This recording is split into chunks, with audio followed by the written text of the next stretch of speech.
और अफगानिस्तान में भारतीयों की वापसी का इंतजाम हो रहा है। अफगानिस्तान से आ रहे लोगों के लिए इमरजेंसी ई वीज़ा का फास्ट ट्रैक इंतजाम करने की बात हो रही है। अब अफगानिस्तान में हिंदू सिख नेताओं के संपर्क में हैं, ऐसा जो विदेश मंत्री हैं एस जयशंकर, उन्होंने कहा है। वो खुद अमेरिका में हैं, अमेरिका के विदेश मंत्री से अफगानिस्तान पर चर्चा कर रहे हैं। अजीत डोभाल जो नेशनल सिक्योरिटी एडवाइजर हैं, उन्होंने अमेरिकी एनएसए से भी बातचीत की है। अफगानिस्तान में भारतीयों की सुरक्षा का सवाल उठाया गया है। अफगानिस्तान में भारतीयों की सूचना के लिए एक फ़ोन नंबर है, वो फ़ोन नंबर हम आपको बता दें, ये देखिए स्क्रीन पर है।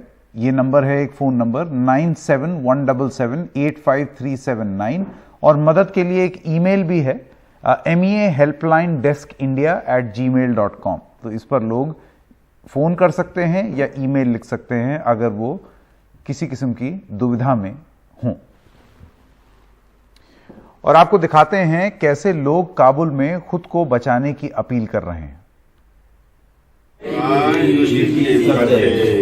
प्यारी साध संगत जी, अफगानिस्तान की सारी संगत वालों बेनती है जो कि इत्थे 285 सिख हिंदू साडे वीर भरा असी गुरुद्वारे के अंदर हाँ ते हालात बहुत खराब हैं। असी बेनती करते हैं कि सानू जितना जल्दी हो सके यूनाइटेड सिख ऑर्गेनाइजेशन ते यूएसए कैनेडा सिखां नू बेनती है कि सानू इधरों कैनेडा या अमेरिका कढ़िया जाए। अगों की हो सकता है, अगों की हो सकता है, कोई पता नहीं है, हालात बहुत खराब हैं।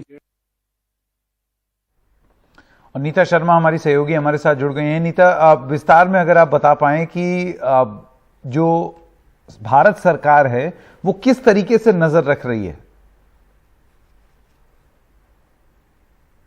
संकेत, हमने सुना कि जो वहाँ के जो एम्बेसडर थे उन्होंने भी बोला कि अभी कई भारतीय हैं जो वापस रह गए हैं, उन्हें वापस लाने की कोशिश की कर रही है। मिनिस्ट्री ऑफ एक्सटर्नल अफेयर्स जो है वो पूरा ध्यान रख रही है। उन्होंने एक नंबर भी इशू किया है, एक ईमेल भी इशू किया है। लेकिन कुछ परिवारजन ऐसे भी हैं क्योंकि जो भारत ने ई वीजा इमरजेंसी वीजा का जो एक प्रावधान दिया है उसके तहत वो सवाल उठा रहे हैं। उनका ये कहना है कि कुछ जैसे हमने हालात देखे काबुल के सड़कों पर, जिस तरह से दंगे हो रहे थे, लूट हो रही थी, तो ऐसे में लोगों का जो है इंटरनेट कनेक्शन की कनेक्टिविटी को लेकर भी एक सवाल है। साथ में वहां पे जो इंडियन मिशन है वो बंद हो गई है। पूरे के पूरे जो लोग हैं, जितने भी इंडियंस हैं, उन्हें सेफली इवैक्यूएट किया जा चुका है। उसमें डिप्लोमैट्स भी थे, सिक्योरिटी ऑफिशियल्स भी थे, यानी अब इंडियन एम्बेसी में वहां पर कोई नहीं है, तो फैसिलिटेशन करने के लिए कोई नहीं है। हालांकि भारत सरकार से ये दलील दी जा रही है कि ये ई वीजा जो है इमरजेंसी वीजा है, आप ऑनलाइन इसे अप्लाई कर सकते हैं। लेकिन कुछ परिवारों का कहना है कि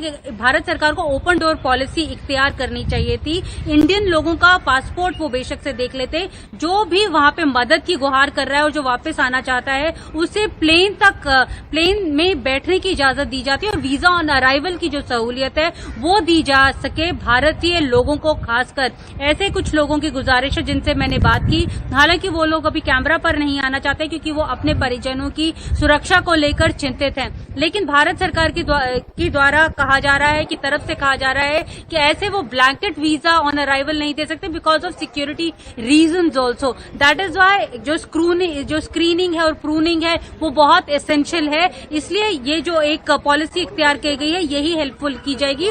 लेकिन लोगों का कहना है कि और ज्यादा इसे रिफाइन करने की जरूरत है, वो गुजारिश कर रहे हैं भारत सरकार से।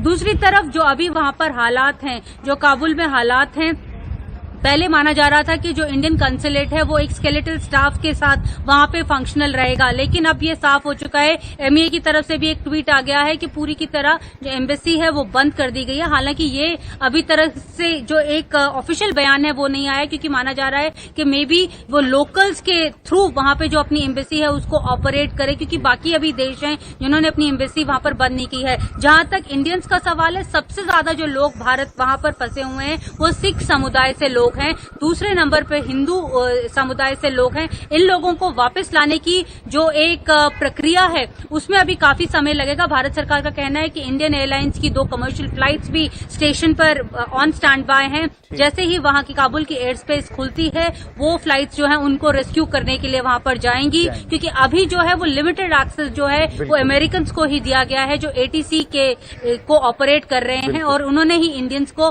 वापस लाने में मदद की। संकेत, बिल्कुल। नीता शर्मा, इस तमाम जानकारी के लिए आपका बहुत बहुत धन्यवाद। एक छोटे से ब्रेक के लिए रुक रहे हैं, लेकिन ब्रेक के बाद आपको बताएंगे केजरीवाल का मिशन उत्तराखंड।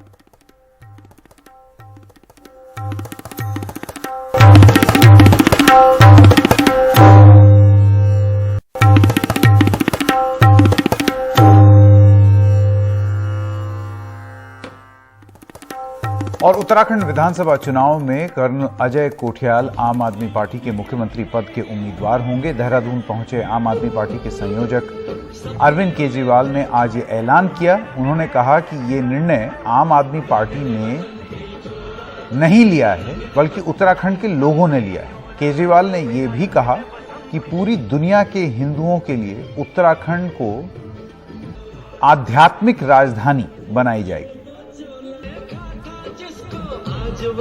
आने वाले विधानसभा चुनाव में आम आदमी पार्टी के सीएम उम्मीदवार कर्नल अजय कोठियाल होंगे। अजय कोठियाल साहब वो शख्स हैं जिन्होंने फौज में रह के देश की सेवा की। जब उत्तराखंड के वो चंद नेता उत्तराखंड को लूट रहे थे, देवभूमि को लूट रहे थे, तब ये शख्स बॉर्डर के ऊपर हमारे देश की सुरक्षा में लगा हुआ था। तो उत्तराखंड के लोगों को ऐसे देशभक्त की जरूरत है जो अपनी जान की परवाह किए बिना तन मन धन सब कुछ लगा के उत्तराखंड के विकास के बारे में सोच सके।